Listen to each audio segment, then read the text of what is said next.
Искендер мырза, тактап эле тактап бериңизчи. Ошондо деген кесиптик бирликтердин мүлктүк уюктарынын кепилдиктери жөнүндө жазылып атат. Ооба. Так, кооперативдер кирет экен, диний уюмдар кирет экен, дагы ошондо дагы ким? Партиялар кирип калды, Ооба. Булар деген мисалы жарандардан же сырттан болобу, Кыргызстан ичинен болобу, кайрымдуулук акциялар болобу, жалпысынан мындай спонсорлор деп коебуз го, ошол түшкөн каражаттардын баарын ачыктоого. Ооба, туура айтасыз. Каржылоо булактарын каяктан келди? Каражаттарды сарптоо багыттары каяка кетти? Сатып алынган, колдонгон жана четтетилген мүлк жөнүндө маалымат. Ошондо бул отчетторду кантип бериш керек? Бир айда бир жолу, бир кварталда бир жолубу? Мында болот. Элбер жылга. Булар жыл бүткөндөн кийин 1-апрелге чейин как декларацияны тапшыргандай эле да? Салык органдын сайтына эле өзүнүн маалыматын илип коет. Ошол жакта эле жүктөп коюшат. Ооба, жүктөп коюшат, болду, ушу менен эле бүтөт. Буларды кантип сиздер текшересиздер? Сиздер эмес эми салык Жок, органдары? муну текшербейбиз, булар мынтип ачык эле илип коет, болду, ошол эле маалымат катары эле. Чтоб коомчулук билсин деп эле. Элге маалымат беришет. Бул эч кандай текшерүүгө жатпайт, эч болбойт. Эгер кийинчерээк бир каталары кетип калса, кандай жоопкерчилик болот? Ал боюнча Жашырып койгон эмес, ката кетип калсачы мисалы? жок, бул эми жана коммерциялык эмес уюмдар жөнүндө мыйзамда ал жөнүндө салык органына каралган эмес, ал жерге ушуну илип кое турган эле эмеси бар, тапшы. Ушул жерде беренеде Жоопкерчилик жокпу? Жок, ал боюнча мыйзамда Вы уверены?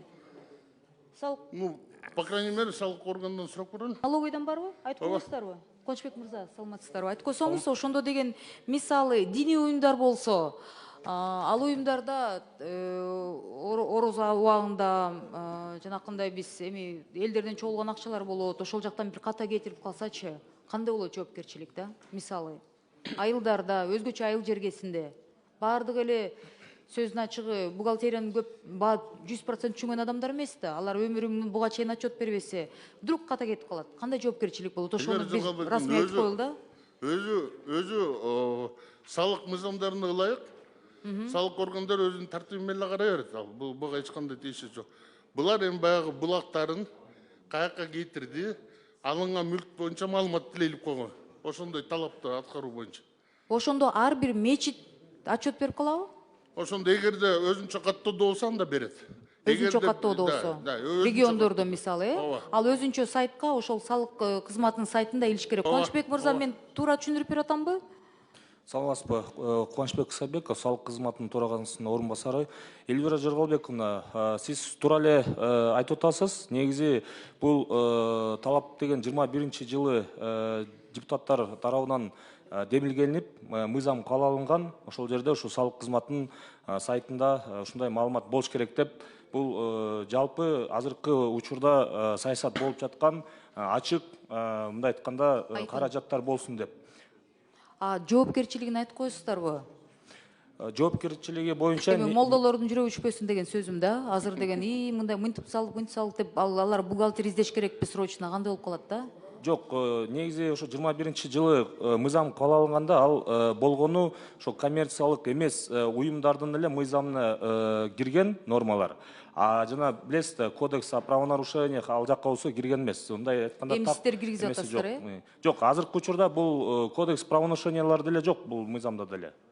То есть жоопкерчилик жок. Бул формалдуу түрдө элге жалпы мындай киреше булактарын жарыялап беришсин деген эле ниет болуп атат, Анда мен ошол мисалы жеке мечит жөнүндө, жеке кесиптик профсоюздар жөнүндө маалымат алым келсе, мисалы мугалимдердин профсоюзу бар, докторлордун профсоюзу бар. Ошол ар бир мугалимдердин, ар бир доктордон, ар бир өзүнүн кесибине тиешелүү болгон профсоюздардан каражат чогулса, бул каражат эмнеге жумшалып атат деп, ал кайсы сайттан таап алат? Биздин салык кызматынын расмий сайтында. Салык кежиби? Ооба. Ошондо киргенде ар жылы боюнча маалыматты табышы мүмкүн, Ооба, ошол өзүнчө раздел бар, ошол жерден тапса болот.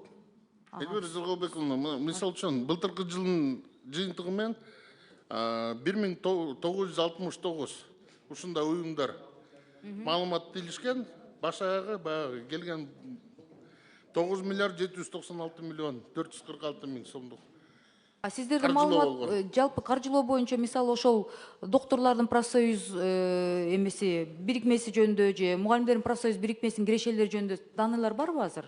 Жок, жаныбызда. Жок, Азыр жанында жок, бирок эгерде алар өзүнчө каттоодо болсо, эгерде баягы федерация профсоюзу чогуу бир болсо, Алардын ошо сайтында федерация бар, аркылуу кетет, ооба. Ошондо алар боюнча Объединённый бир федерация берет да. профсоюзов жалпы маалымат берет. Ооба, объединённый бир Эгер берет. ошо иштеген адамдар ошол именно менин тармагыма тиешелүү маалыматты алам десе, аларга каяктан таап берип таап алышат? Мисалы үчүн ар бир кол договор негизинде ар бир профсоюз уюмда өзүнүн ичиндеги коллективге баягы жооп берет да, жыл сайын отчеттук чогулуш Жетекчилерден болот. сураш керек, Өзүнүн ичинен эле билип алышат да алар.